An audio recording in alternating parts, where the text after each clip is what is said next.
Students, मैं अजय यादव आपका आपके अपने यूट्यूब चैनल आरएस अकेडमी में स्वागत करता हूं। हम लोग पढ़ रहे हैं साइंस में फिजिक्स में चल रहा है हम लोग का चैप्टर साउंड यानी कि ध्वनि के बारे में हम लोग क्या कर रहे हैं, अध्ययन कर रहे हैं। तो पिछली वीडियो में हम लोगों ने ध्वनि की विशेषताओं के बारे में जाना, इसके बारे में ध्वनि की विशेषताओं कैरेक्टरिस्टिक्स ऑफ साउंड, ध्वनि की विशेषताओं के बारे में हम लोगों ने क्या किया, जाना है।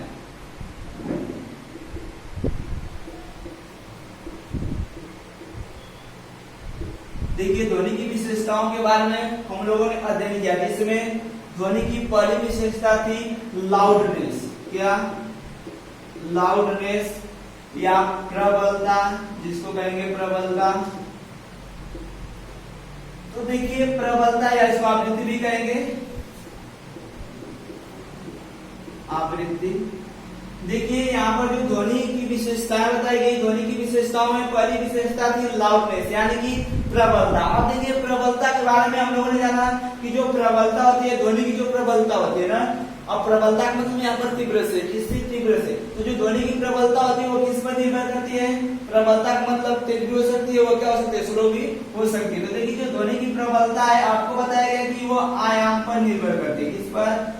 जो ध्वनि की तीव्रता यानी जो लाउडनेस है वो किस पर डिपेंड रहता है, वो किस पर डिपेंड रहती है? तो एम्पलीट्यूड यानी कि आयाम पर निर्भर करती है। अब देखिए, आयाम पर निर्भर करने का मतलब क्या बताइए। देखिए, आयाम के बारे में हम लोग जान चुके हैं। तरंग आयाम क्या होता है? किसी भी कण के प्रारंभिक स्थिति से अधिकतम विस्थापन आयाम कहलाता था।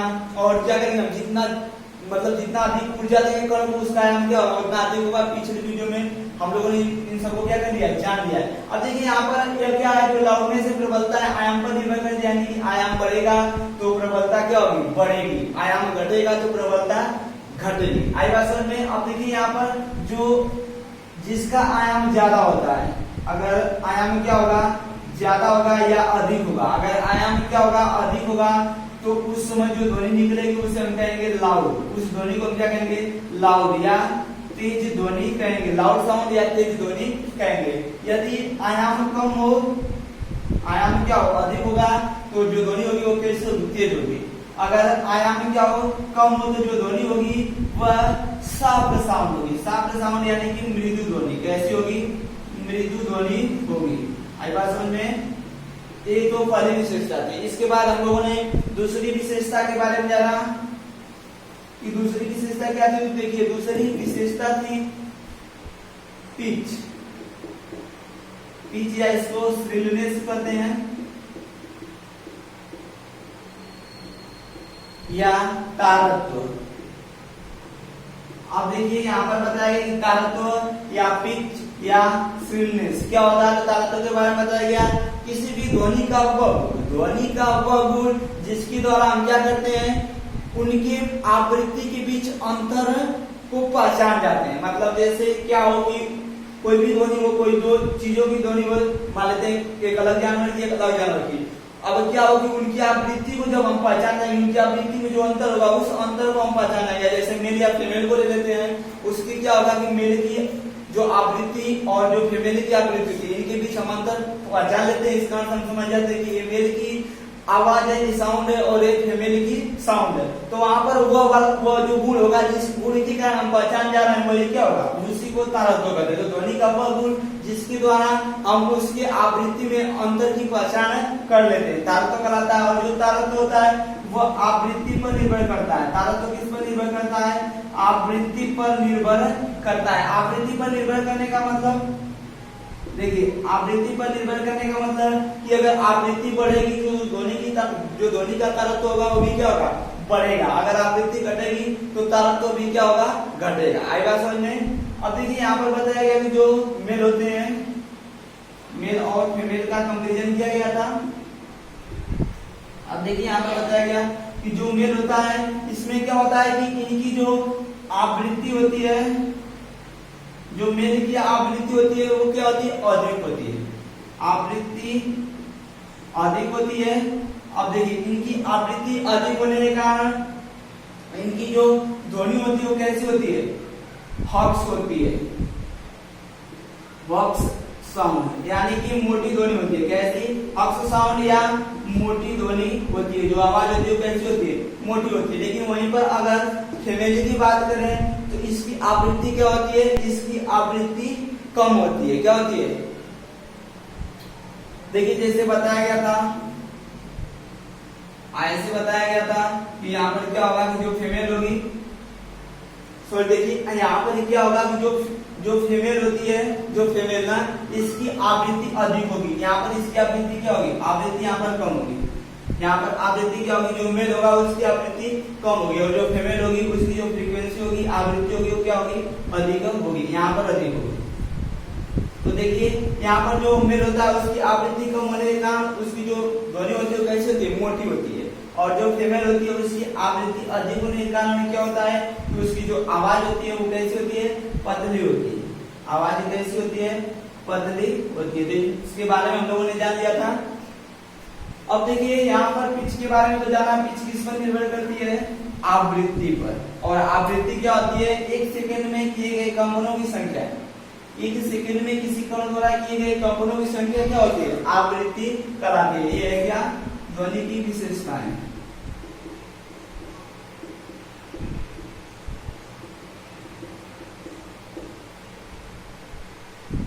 देखिए यहाँ तक हम लोगों ने क्या किया था, जो दूसरा आपको बताया गया अभी कि जो मेल होता है उसकी जो आवृत्ति होती है कम होती है और जो फीमेल होती है उसकी आवृत्ति अधिक होती है। इस कारण से जो मेल की आवाज मोटी होती है और जो फीमेल होती है उसकी आवाज क्या होती है, पतली होती है। अब देखिए कोई भी चीज होता है उसका कोई ना कोई एक वैज्ञानिक कारण होता है। तो ध्वनि का जो इसकी आवृत्ति होती है ना, मतलब कैसे इसमें हम क्या कर लेते हैं, अंतर पहचान लेते हैं। तो इसके आधार पर इसका जो वैज्ञानिक कारण है पतली या मोटी होने का, ध्वनि के पतली या मोटी होने का वैज्ञानिक कारण देख लेते हैं।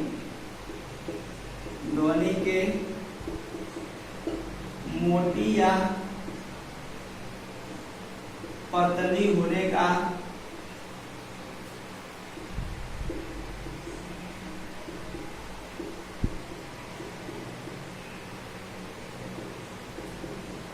पतली होने का वैज्ञानिक कारण। अब देखिए यहाँ पर क्या हुआ कि कोई भी ध्वनि है तो पतली क्यों होती है, मोटी क्यों होती है। यहाँ पर तो हमें पता चला कि आवृत्ति के कारण ऐसा होता है। किसके कारण, आवृत्ति के कारण, तारत्व के कारण होता है।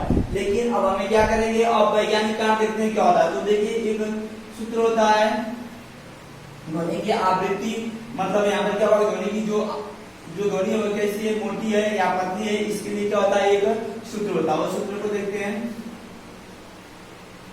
वह सूत्र होता है T = 2 पाई इंटू √L/G से।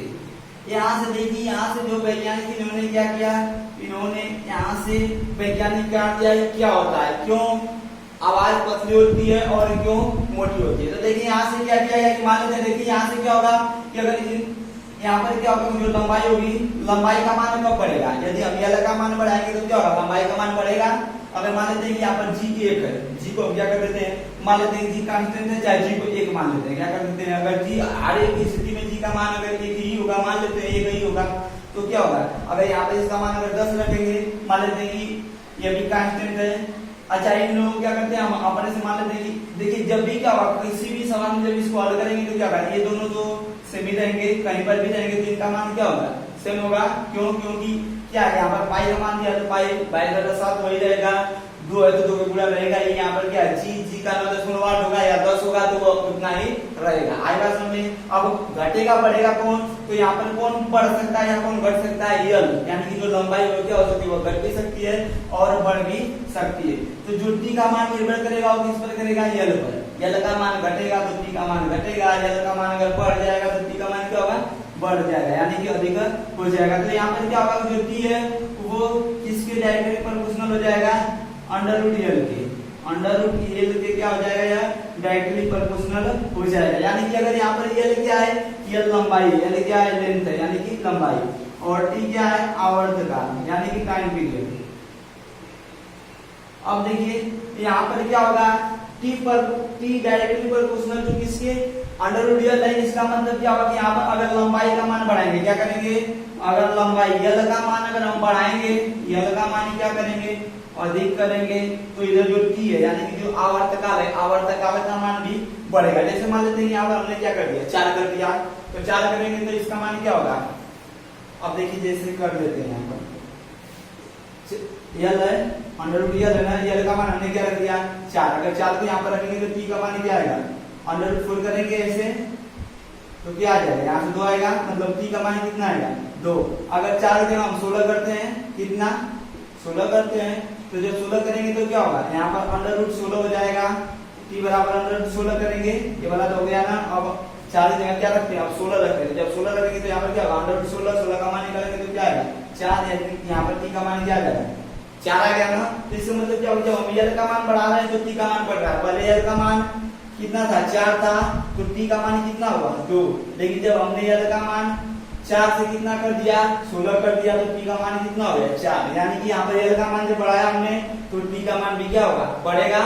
तो आशा है बातें समझ में आई होगी, बस से यही बातें यहाँ पर जानना है कि क्या करेंगे, अगर लंबाई का मान बढ़ेगा तो जो आवर्तकाल है आवर्तकाल का मान भी बढ़ेगा, क्या होगा टी का मान भी क्या होगा, टी का मान भी अधिक होगा।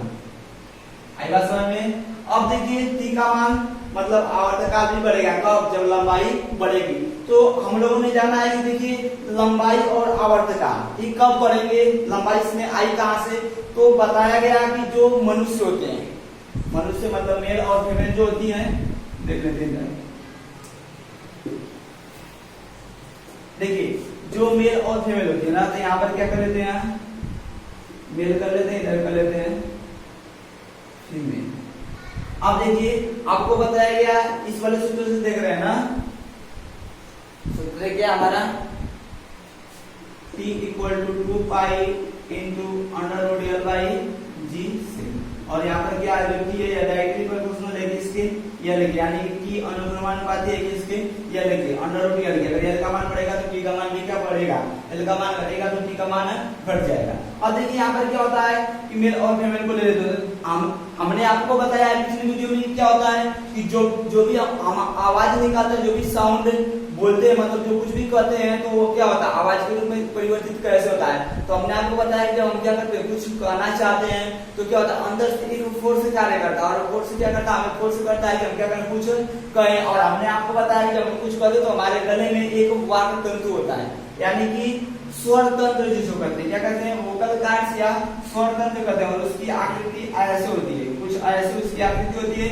और वहां पर क्या होता है कि ऐसे उसकी आकृति होती है, और जब हम बोलते हैं तो क्या होता है उसमें वाइब्रेशन उत्पन्न होता है, जिसके कारण वो क्या होता है कि फैल जाता है या उसका मुख खुल जाता है, और उसमें से वाइब्रेशन उत्पन्न होता है, और वही जो कंपन उत्पन्न होता है वही बार ध्वनि के रूप में क्या करता है गमन करता है। तो हम किसी भी आवाज को इस प्रकार से क्या करते हैं उसको ध्वनि का रूप देते हैं, किसी भी वाइब्रेशन को। आएगा समझ में। तो वहां पर बताया कि जो मेल होता है, मेल का जो स्वर तंत्र होता है, स्वर तंत्र भाई दोनों में होता है, मेल हो चाहे फीमेल हो, दोनों में क्या होता है स्वर तंत्र होता है। अब देखिए आपको बताया गया जो मेल होती है इनमें स्वर तंत्र की लंबाई कितनी होती है, मेल में 20 mm 20 mm यानी कि 20 मिलीमीटर इसकी लंबाई होती है। जो स्वतंत्र होता है मेल में उसमें उसकी लंबाई कितनी, पुरुष में 20 mm होती है, लेकिन जब फीमेल में जाएंगे तो वही लंबाई कितना हो जाती है 15 mm हो जाती है। बताया गया है उसकी लंबाई कितनी होती है स्वतंत्र की, फीमेल में 15 mm होती है। तो देखिए यहाँ पर बताया गया क्या होगा, जब लंबाई बढ़ेगी तो आवर्तकाल भी बढ़ेगा, लंबाई बढ़ेगी तो आवर्तकाल भी क्या होगा बढ़ेगा। तो ये बताइए जो मेल है, मेल की यहाँ पर जो स्वतंत्र उसकी लंबाई क्या है, इसकी लंबाई 20 है, मतलब इसकी लंबाई क्या अधिक है इसकी अपेक्षा, फीमेल की अपेक्षा। तो जब इसकी लंबाई अधिक है तो इसका आवर्तकाल क्या होगा, जब लंबाई अधिक है तो आवर्तकाल भी क्या होगा अधिक होगा। तो इसका मतलब इसका आवर्तकाल क्या होगा, टी का मान क्या होगा अधिक होगा, आवर्तकाल अधिक होगा। और यहीं पर यहाँ पर क्या होगा आवर्तकाल, यहाँ पर जो आवर्तकाल होगा वह क्या होगा कम होगा, क्या होगा कम होगा। तो देखिए आवर्तकाल कम होगा और यहाँ पर आवर्तकाल क्या होगा अधिक होगा। तो जब आवर्तकाल कम होगा और आवर्तकाल वहां पर क्या होगा अधिक होगा, तो यहाँ से हम पता कर जाते हैं कि क्या होता है जिसका आवर्तकाल कम होता है उसकी आवृत्ति अधिक होती है। जैसे बताया गया ना कि यहाँ पर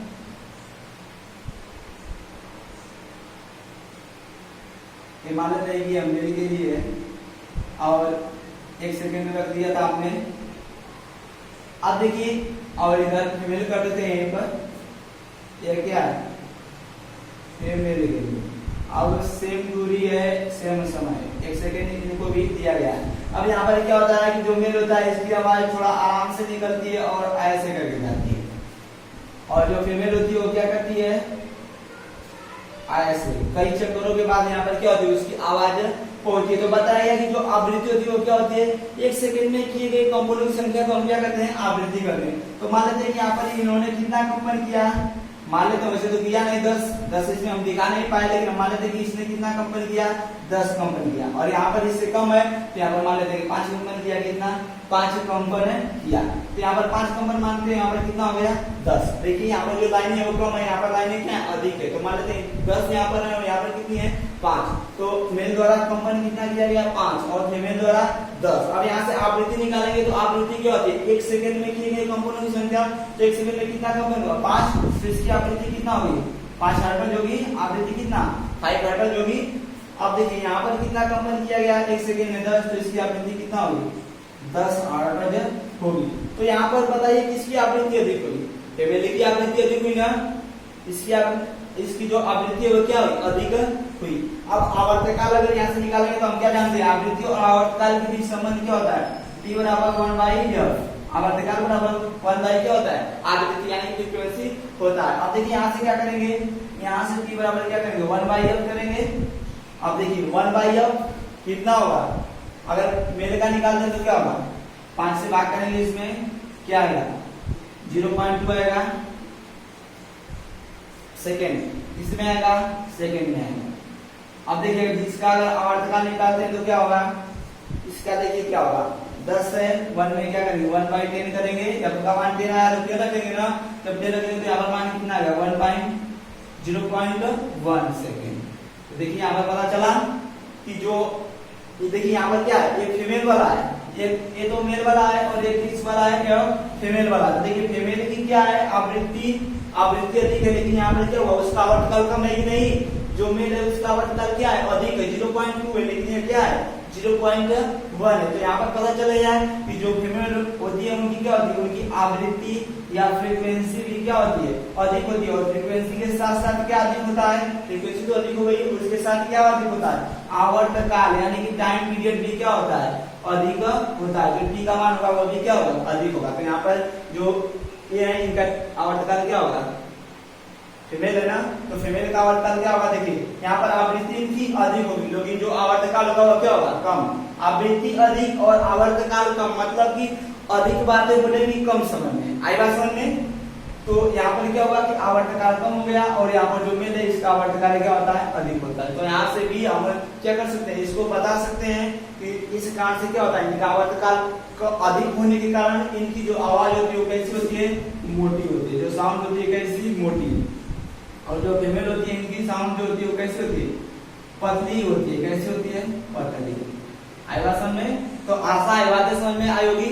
अब हम लोग बढ़ते हैं इसके तीसरे, जो ध्वनि है इसकी तीसरी विशेषता भी, इसकी तीसरी विशेषता क्या है, अब हम लोग उसके बारे में जानेंगे।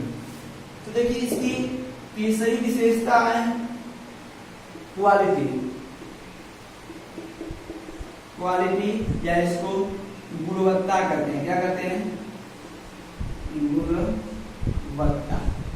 अब देखिए इसका कहीं कहीं एक और नाम दे देता है, और वो है टिम्बर भी इसको कहते हैं, टिम्बर। ये क्या कर देता है, कहीं कहीं पर ये वाला नाम डाल देता है, हम जानते रहते हैं यह वाला, और क्या हो जाता है कंफ्यूज हो जाता है, जो हमारा प्रश्न होता है वो क्या हो जाता है गलत हो जाता है। तो यहाँ से इस बात को ध्यान रखना है, क्वालिटी तीसरी, जो क्वालिटी मतलब क्या होता है गुणवत्ता, जो विशेषता है ध्वनि की तीसरी, और क्वालिटी को ही हम क्या करते हैं टिम्बर भी कहते हैं। अब देखिए क्वालिटी क्या होती है, तो हमने जैसे मान लिया, हमने यहाँ पर आपसे कहा कि यहाँ पर कोई शेर है, क्या है शेर है, यहाँ पर मान लेते हैं कोई कुत्ता है, अब यहाँ पर मान लेते हैं कोई घोड़ा है, ऐसा समझ में। अब क्या होगा कि ये लोग हैं, अब इनमें क्या है कि आपको यहाँ पर कंडीशन दी गई, जो शेर की आवृत्ति है वही कुत्ता की भी आवृत्ति है, मतलब जो डाग है उसकी भी आवृत्ति कितना है शेर के बराबर है, और वही आवृत्ति क्या है इसकी भी, घोड़े की भी आवृत्ति क्या है, मतलब तीनों की आवृत्ति क्या हुई सेम कर दी गई। अब तीनों की आवृत्ति सेम कर दी गई, आपसे कहा गया कि इनका जो आयाम है जब आवृत्ति सेम हुई तो आयाम भी क्या होगा, आयाम भी क्या होगा, सेम होगा, मतलब बराबर होगा। आयाम, सभी का आयाम भी क्या होगा, बराबर होगा। आई बात समझ में। अब कर दिया गया कि सभी की प्रबलता भी बराबर है, क्या, प्रबलता, प्रबलता यहीं पर आवृत्ति क्या हो जाएगी, यहीं पर आवृत्ति को हम क्या कर देते हैं, प्रबलता कर देते हैं, यही क्या हो जाएगी, प्रबलता, प्रबलता। आई बात समझ में। अब देखिए यहाँ पर क्या गया, 3 जानवर दिए गए, यहाँ पे क्या है कि इनकी आवृत्ति सेम है, प्रबलता भी सेम है और आयाम भी क्या है, सेम है, मतलब बराबर है। अगर इनकी पिच यानी कि तारत्व को भी बराबर कर दिया जाए, क्या कर दिया जाए, तारत्व, सबका तारत्व भी क्या कर दिया जाए, बराबर कर दिया जाए। आई बात समझ में। तो आपसे कहा गया कि 3 यहाँ पर जानवर हैं जिनकी आवृत्ति, प्रबलता, आयाम और तारत्व सभी क्या है, समान है। जब सब कुछ इन लोगों का समान है तो अब ये बोलेंगे तो हम कैसे इनको पहचानेंगे। तो मान लीजिए ये सब सेम कर दिया गया, लेकिन जब इन लोगों ने अपनी अपनी आवाज लगाई फिर भी ये सब सेम रहने का मतलब सभी जो सिर है उसकी भी आवृत्ति, आयाम और तारत्व, और जो डाग है और जो घोड़ा है, आर्स है, इन सभी की आवृत्ति, आयाम और तारत्व सब कुछ बराबर मतलब एक समान होने के कारण इन लोगों ने बोला कि मतलब कि कोई हम लोग को पहचान न पाए, फिर भी हमने क्या कर लिया, इन लोगों को पहचान लिया, सब कुछ सेम है, फिर भी हम लोगों ने क्या किया कि पहचान लिया कि ये शेर की आवाज है, ये डॉग की आवाज है और यह घोड़े की आवाज है। तो जब जिस कारण से हम लोगों ने क्या किया, इनकी आवाज में अंतर कर लिया।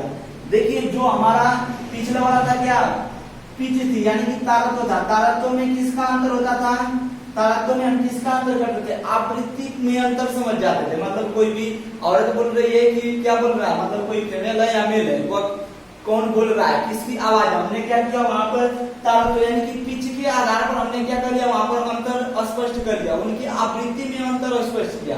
जब आवृत्ति के हिसाब से उनको पहचानेंगे तो आपका तारत्व होगा यानी कि पिच कहलाएगी। लेकिन हमने यहाँ पर क्या किया, देखिए इसमें सब कुछ सेम है, तो अब बताइए जब आवृत्ति, आयाम और तारत्व सभी सेम है तो हम तो इनसे तो पहचान नहीं सकते इनको।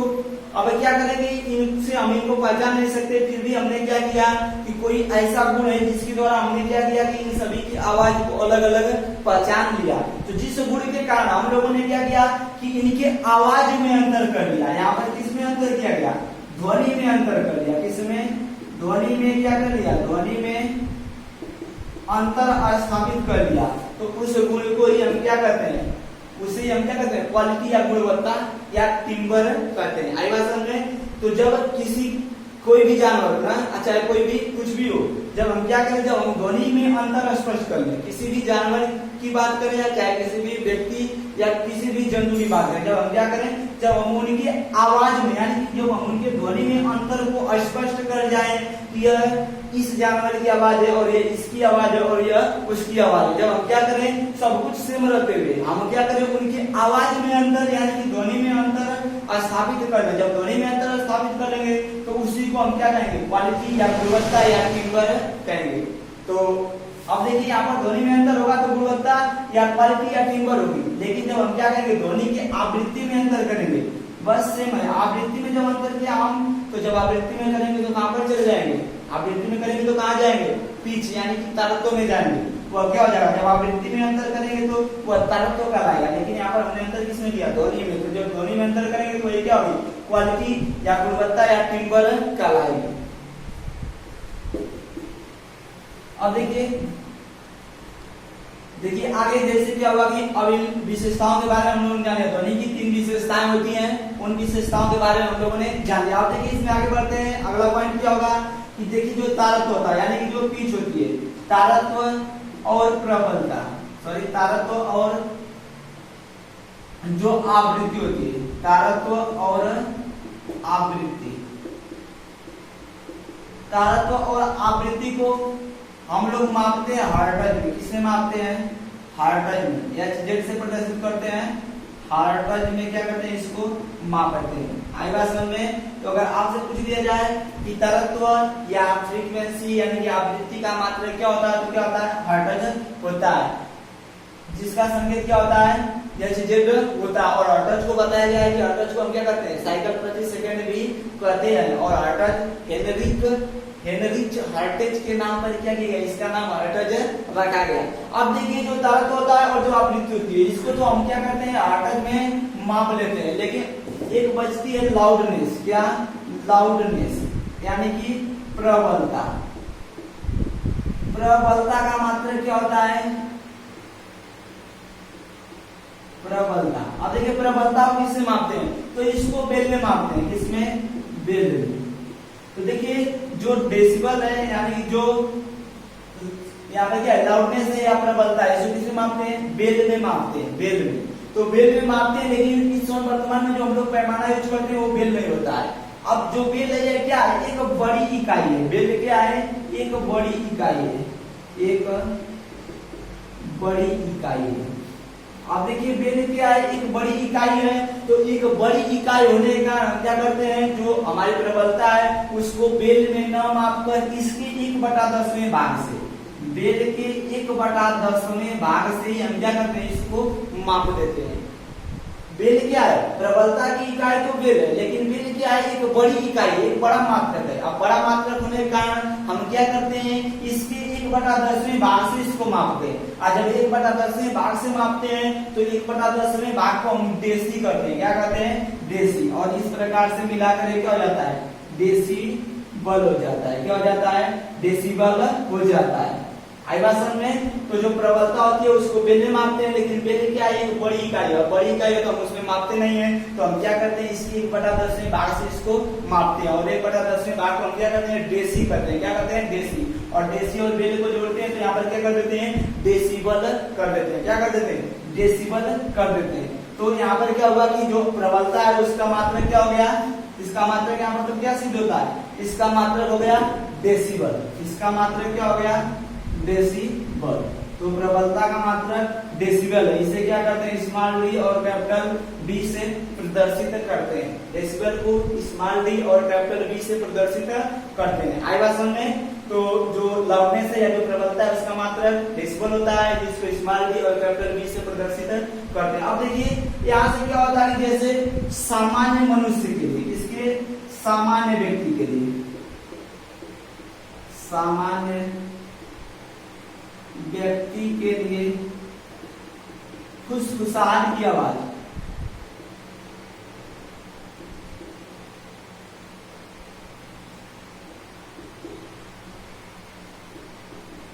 जैसे क्या होता है, मान लीजिए कुछ लोग कहीं पर बात करें तो क्या करें, आपस में बहुत स्लोली बात करें, मतलब क्या कर रहे हैं, वो फुसफुसाहट के साथ बात कर रहे हैं, तो वो जो बात होती है वो मिनिमम 30 डेसिबल में होती है। कितनी होती है? 30 डेसिबल। उसकी आवृत्ति, उसकी जो प्रबलता वो कितनी होती है? 30 डेसिबल होती है। तो एक सामान्य व्यक्ति के लिए एक फुसफुसाहट की ध्वनि कितनी होती है?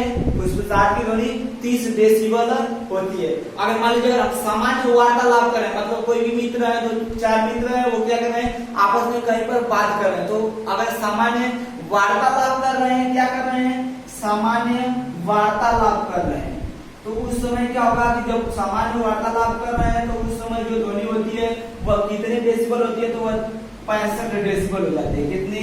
65 डेसिबल की होती है। तो अगर यह बात की जाए कि कोई सामान्य व्यक्ति के लिए फुसफुसाहट की ध्वनि 30 डेसिबल, अगर सामान्य वार्तालाप चल रहा है तो वहां पर ध्वनि कितनी हो जाएगी?